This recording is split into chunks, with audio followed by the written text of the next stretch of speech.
Administration bet billions of dollars on the semiconductor chip industry. How has that played out? I would say this is working. We have given the seed corn, and they've invested 10x private capital. Whether we need more down the road, I don't know. A conversation with Commerce Secretary Gina Raimondo, up next on Marketplace.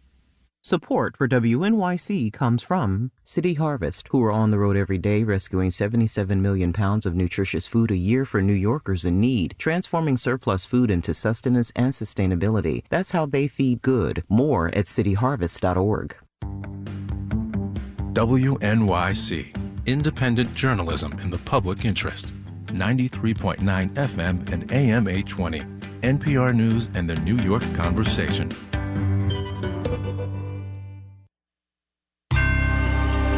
Marketplace is supported by Bitwarden, the password manager used by millions for streamlined password management at home and at work. Learn more about stress-free security at bitwarden.com. All right, let's try to make sense of the week, shall we?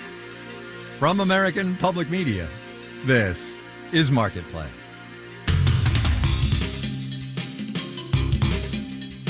Marketplace is supported by Wall Street Journal's Tech News Briefing podcast. Hear what happened to Meta's big bet on the metaverse in a new series available wherever you get podcasts. And by Betterment, the automated investing platform that helps make it easy to be invested for the long term. Learn more at Betterment.com. Investing involves risk. In Washington, D.C., today I'm Kai Ryssdal. It is Friday, the 10th of May. Good as always to have you along, everybody. This has been one of those weeks, honestly. We're getting a sense of the economic zeitgeist is going to require pulling together some seemingly loose threads. Here to do that are Catherine Rampell from the Washington Post, Neela Richardson from ADP. Hey, you two. Hey, Kai. Okay. All right, Neela, you get first whack at pulling together these threads. I'm going to recite some statistics, and then you're going to tell me what they all mean. Jobless claims, first-time claims for unemployment benefits, they were up this week after like 10, maybe 12 weeks of being reasonably steady. Consumer sentiment we got this morning from the University of Michigan. It is, in a word, terrible. Inflation expectations are higher now than they were by a not insignificant amount at the last reading. I would like to know what you make of that. Thanks for starting off with the easy questions. So, I love that. Let's start with jobless claims. Yes, they're up. They're for the first time in a long time by the most amount, except context matters a heck of a lot here. They're still super low. In fact, if you look at historically where jobless claims are, and remember jobless claims is a proxy for layoffs in the economy, we're at record lows still, even with a jump up. So it only matters, it's only a jump relative to the super, super low weeks before, not relative to history. So let's move on to consumer sentiment. This one kind of came out of nowhere because that number hadn't really budged for a couple of months. Consumers didn't have a lot new to say about the economy. And then now, when gas prices are falling, the stock market is rising, and unemployment is still low, there's a downbeat sentiment, like they're waiting for that other shoe to drop on their heads. And so that is a puzzle. Most economists I've read or spoken to don't really know what to make of this, but they're pointing to that inflation expectation that took a jump up, that inflation might be rising again in pockets that we're not seeing yet. And so there's still a little mystery surrounding this, but so goes the consumer, so goes the economy. So it's worth watching. Catherine Rampell, riff on that for a little while, and specifically the consumer angle and why we're feeling terrible. And you cannot use price levels are still elevated as a reason. No, but I think that's a large part of it. Well, look, there's also been a little bit of reacceleration in price growth. I'm not talking about levels, right? There's been a little bit of a setback in a sense that we had been getting inflation down by a lot, and maybe we're either treading water or it's getting a little bit worse. I think that's part of it. It's weird because consumers are still spending more or less they feel pretty good, and as if the prices, whether we're talking about levels or growth, are not bothering them so much. Although, of course, if you interview them, whether in a survey format or in, as we journalists do in a longer form, open-ended conversation, they are very cranky about prices. So there's a little bit of a contradiction here that we've been seeing for years now about how much consumers say prices bother them, although, but clearly not enough to dissuade them from continuing to buy. Now, it does also look like they're fueling some of that growth, more of that growth through borrowing, which could be part of the reason why they're feeling so unhappy. It's not that they're spending more because they have a lot more income, even though income is now, or wage growth is now outpacing inflation. If they feel like to keep up with the Joneses or to keep up with their ongoing lifestyle, they need to borrow more, and they continue to do so, that's probably going to weigh on their psyche and their finances. Right. And the reserves people built up during the pandemic are now largely exhausted. So that's, why they're going with the credit cards. Neela, here's another curveball. Stagflation. And I'm going to set it up this way. 2 weeks or 10 days ago, whatever it was, Chair Powell got the question of, are you seeing stagflation in this economy, which is, of course, stagnant economic growth and inflation? And he said, I am seeing neither the stag nor the inflation. And yet, in a perusal of Wall Street Bank analyst notes this afternoon, stagflation comes up a lot. And I wonder, do you buy it or are you with the chair? I'm with the chair on this one. It's hard to talk about stagflation with unemployment rates below 4%. Usually it's a three-pronged economy that supports stagflation. That's slower growth, higher inflation, and high unemployment. We're not seeing that. I think the narrative on the economy continues to swing between extremes: soft landing, hard landing, recession, stagflation. Pick a day, there's a different story about what the economy is. It kind of dovetails to what the consumer sentiment numbers. There is some anxiety. There is a uncertainty about what happens next. And I think that colors some of the data, that the data is not what it is on its own. It's what fits into a narrative sometimes. And that uncertainty does matter because it translates eventually to behavior. Right. And those gyrations just make people more anxious, which feeds itself, and nothing good happens from there. Catherine, I want to talk for a second, sort of riffing on the conversation I had with Secretary Yellen yesterday about democracy and this economy and why the economy needs democratic institutions. You've been writing a little bit about this, and I know you want to talk about it, so we're gonna. I think it's time for a clear-eyed look at the implications for the economy of a Trump second term. And you've been writing on this a lot, and I'd like a minute and 25 seconds from you on that. Sure.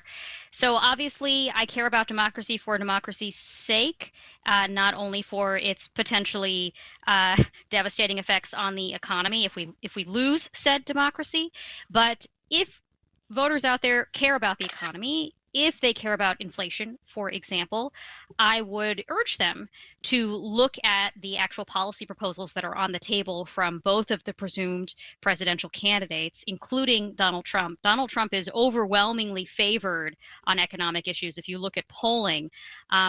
But if you look at the actual policies that he has proposed relating to the economy, many of them would be very inflationary. So that's things like raising prices through a universal tariff, for example. That's things like slashing immigration, which means cutting the labor supply, which is also likely to be inflationary. And then there's this kind of nerdier thing, which is about his desire to kneecap the Federal Reserve. The Federal Reserve actually, in a way, is not a particularly democratic institution. It's supposed to be shielded politically from the ebbs and flows of popular sentiment so that the technocrats at the Federal Reserve can do what they think is best for the long run economic outcomes rather than what feels good in the moment. And that might mean, taking the proverbial punch bowl away when the economy is overheating.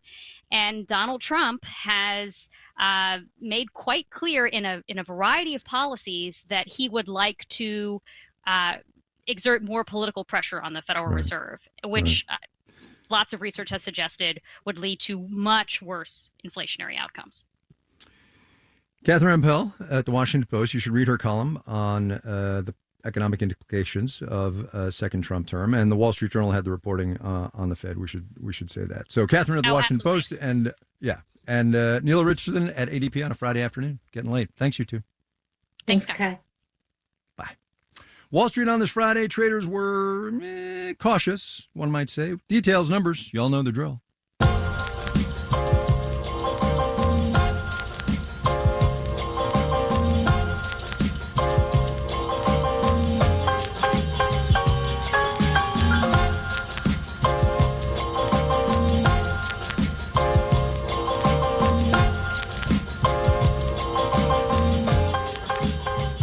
Financial lives are complicated. People have retirement savings to think about, car insurance maybe, credit card bills, student loans, house or car repairs to pay off, pocket money for the kids too if you feel like it. The list goes on. The point is that our personal economies aren't just one thing. So with that in mind, an update now from Violet O'Brien. She's a notary in Houston, Texas. But like all of us, her financial life neither starts nor ends with her career. Here's today's installment of our series, Adventures in Housing. My fiance and I were out rollerblading one Saturday morning, summer 92, and we saw a sign that said for sale, and then underneath it there was that little sign that said pool. We just looked at each other and went, let's go look at it. I still remember how excited we were. We just rolled up to the door, knocked on the door, and rolled in. We fell in love with the place, even though it was in shambles. I mean, they were working on it. The carpet was all torn up and laying on the floor, but we saw the possibilities. I think our original interest rate was something like 8.75. You know, this was right after the 80s were terrible. The first house I was living in with my first husband, I think our interest rate was like 14%. So 8.75 sounded real good. But I remember when we applied for the mortgage, it took about 6 weeks for her to call me back and tell me that we had been approved, and I cried because it was such an ordeal. I guess it's still like that for people, you know, to get your first mortgage and to, you know, all the qualifications and the letters and everything. It's just, you just begin to think, why am I doing this? This is just more trouble than it's worth, but it wasn't. In the end, it all worked out. I had friends that had what they called starter homes. So I guess I've considered it to be a starter home, but it's turning out to be a starter, middle, and ending home, which is fine with me. After the big move-in, I thought, you know what? I never want to do this again. I usually say they're going to carry me out of here feet first. That's what I've been saying for years. I'm like, I'm not moving. And I've decided that I'm just going to age in place here because, A, it's a good house to do that in. But I'm attached to it. You know, I guess I'm just attached to it. The thought of, you know, I have friends that live in like retirement centers and places where you wouldn't have to hassle with all this maintenance. But I was so excited to own my own home. And we put a lot of love and care into this house. We fixed it when it needed to be fixed. We painted it when it needed to be painted. And gosh, we've grown with it. You know, we raised our family here and had fights and made up and had parties, and it's still going. So I'm just attached to it because it's taken care of me and I've taken care of it. Same, Violet, same. Violet O'Brien there. She's a notary and a homeowner in Houston. We cannot do this series without you, whether you're in your forever home or you're right now home. Tell us about it. Marketplace.org/adventures in housing.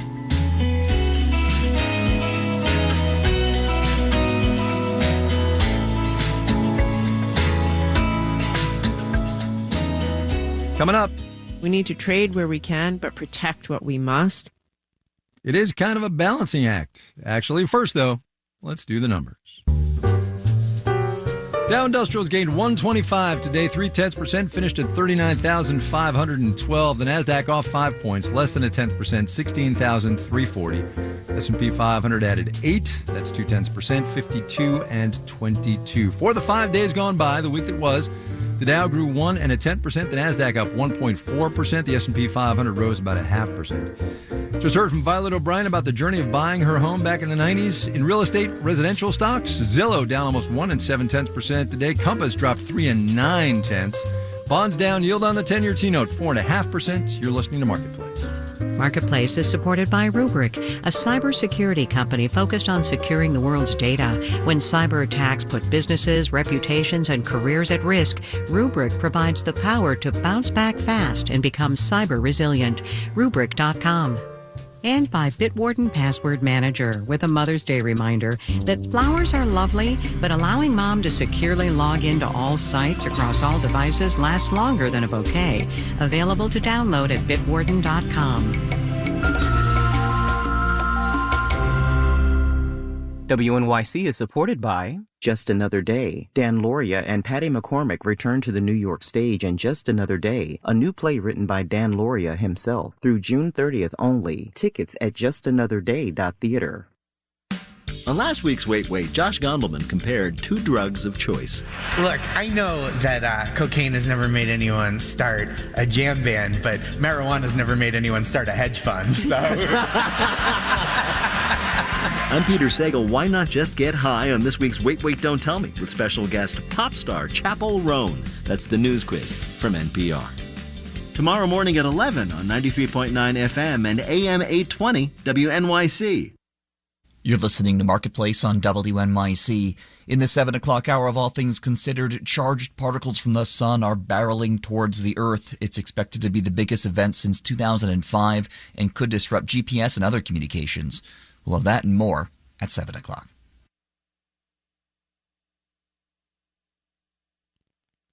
This is Marketplace. I'm Kai Ryssdal. Treasury Secretary Janet Yellen was the cabinet-level guest on the program yesterday.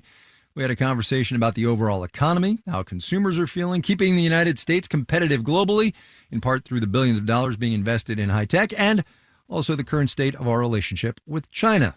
But Treasury is not the only department of this government working on this. So for a different perspective today at the cabinet level, Commerce Secretary Gina Raimondo. Madam Secretary, it's good to have you back on the program.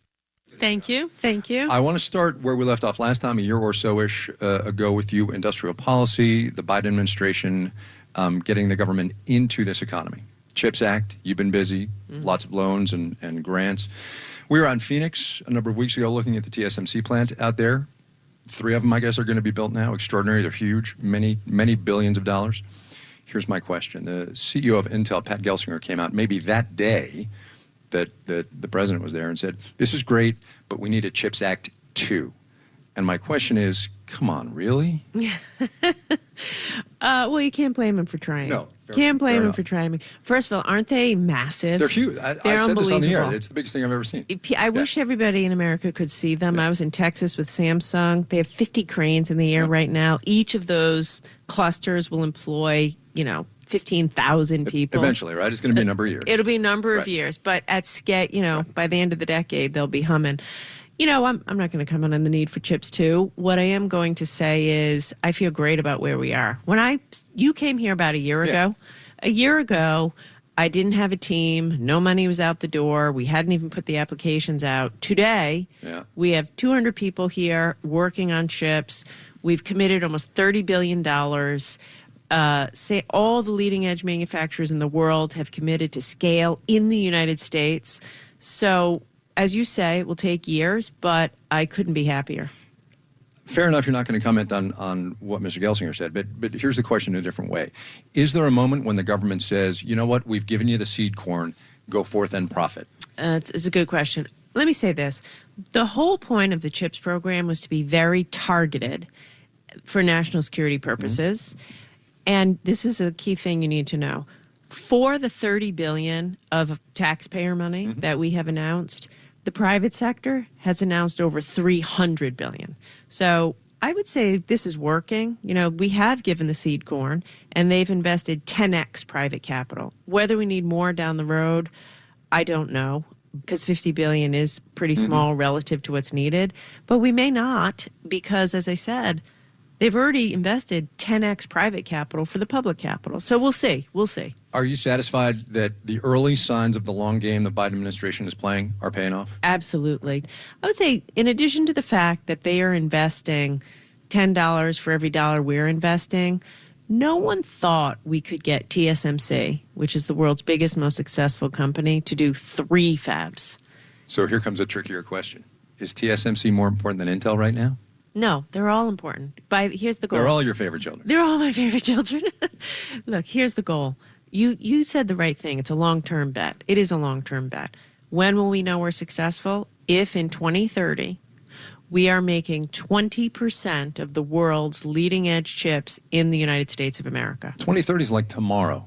Yeah, it's going to happen. It will happen. Right now we're at 0, just so your listeners know. Right now we make 0% of these chips in America. We buy 90% from TSMC in Taiwan.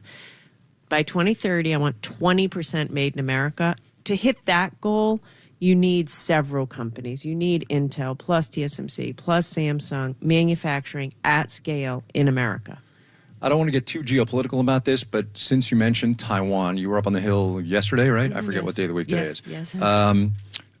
Where you said, look, if the Chinese go into Taiwan and take TSMC, it would be disastrous. You've spent a lot of time in your first 3 years on this job dealing with China, specifically more in the past year or so. Where do you strike the balance between cooperating in a global economy, which needs us both, and worrying about national security and saying to the Chinese, you know what, back off? Yeah. Look, we don't want conflict. We don't want to escalate. The president has said to me, has said to all of us on his team, we want to de-escalate. We want to trade with China wherever we can. Of course, we had President Xi here at the end of last year. So I see it as, I think our trading relationship with China is like $700 billion. That's a good thing, creates American jobs. So we need to trade where we can, but protect what we must. And right now, making 0% of the world's leading edge chips in our country when we invented the chip industry, that's unacceptable. Are we vulnerable right now, do you think? Yeah, absolutely vulnerable. Like I said, look, there are leading edge chips in this room, in your fantastic in Apple product. That's right. In your phone, in your product, in your car, every piece of military equipment, fighter jets. We don't make it in America. By the way, I talked to you just about a year ago. The word that didn't come up when we spoke last time about chips, AI, artificial intelligence, right? Yep. All AI runs on chips. So are we vulnerable? Yes. We want to lead the world in artificial intelligence. You can't do that unless you have the chips that run these big models. You have said American businesses are expressing their frustration to you about the lack of a level playing field in China. How do you negotiate that, right? You have to have that trading relationship, but you have to fend them off somehow with one hand. At the same time, American businesses say, listen, we need in there, but we need it to be fair. What do you do? You do exactly that. You have to do both. You have to call China out every time we see that they are treating American companies unfairly, which is what I did. When I was in China, I didn't pull any punches. I met with the premier, the vice premier, my counterpart. I said, look, when you go into American businesses, unannounced, raid those businesses, demand consumer data, that's not fair. That's not right. We can't operate there.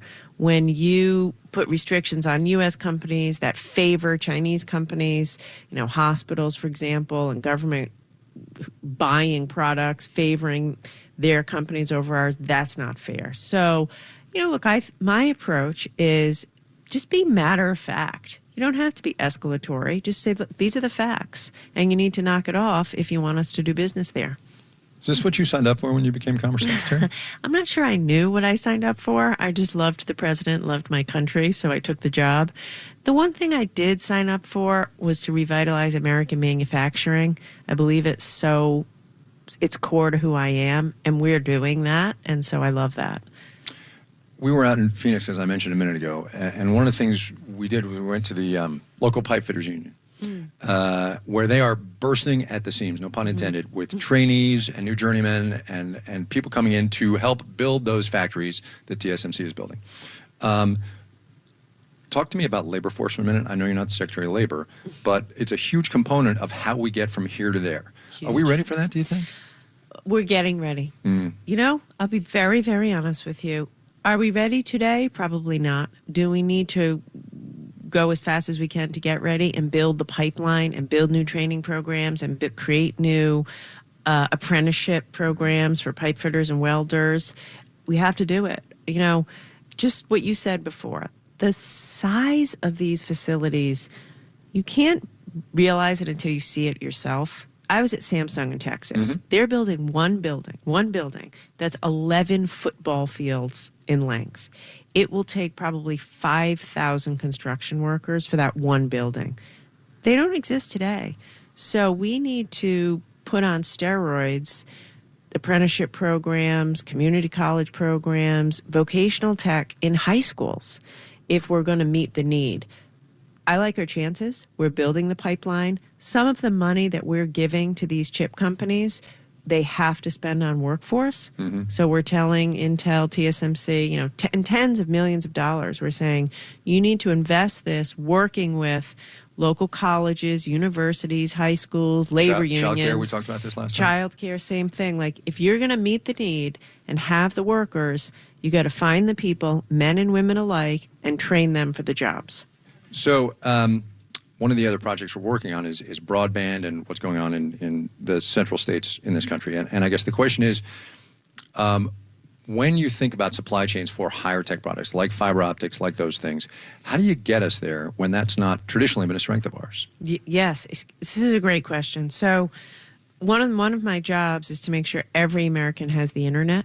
You know, we're investing $40 billion. And I sat down with my team at the very beginning and I said, map out for me the whole supply chain, the fiber optic cables, the electronics, et cetera. So much of it is not made in America, a vulnerability. So I said to the team, how do we fix it? And we are fixing it by not giving waivers to companies. Just let me explain this for a second. So U.S. company will come to us, say a U.S. company that makes the fiber optic cable that they run to your house so you have the internet. Much of that is made in China. And they come to us and say, we want a waiver to be able to continue to make it in China because it's not cost effective to make it in America.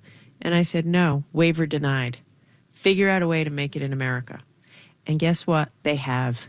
Turns out when you pressure these American companies and tell them, if you want to participate and get taxpayer money to do this, you must make it in America, they figure out a way to do it. You said, I forget if it was C-SPAN or 60 Minutes the other day, we're gonna make building hardware sexy again? I did. My children have not let me live that down. I was just going to say, so maybe I should get your kids in here because, come on, really? You sound like my son. He's like, Mom, don't ever use that word again in public. And yet here you are. And yet here I am. I mean it. You know, look, my dad, I grew up in a manufacturing family, okay? Like, he made watches for a living, and he loved it. He would come home at night, and, like, his hands were grisly, and he loved making things for a living. I think people like to design. You have a cool watch I'm looking at. You have a cool iPad. It's fun to design things. It's fun to make things with your hands. It's fun to see what you've made instead of just coding all day software. So, yeah, I'm sticking by what I said. Madam Secretary, thanks for your time. Thank you.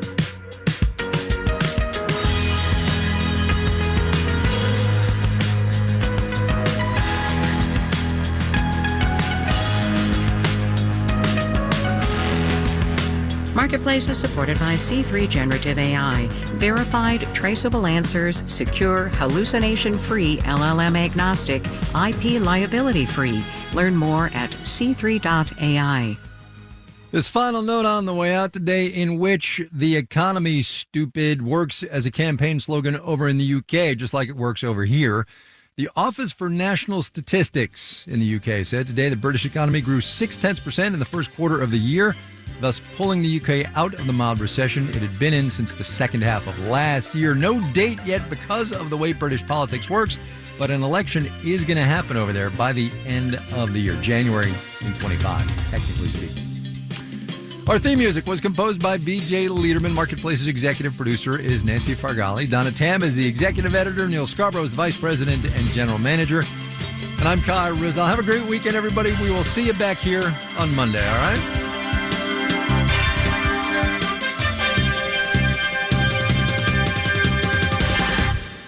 This is APM.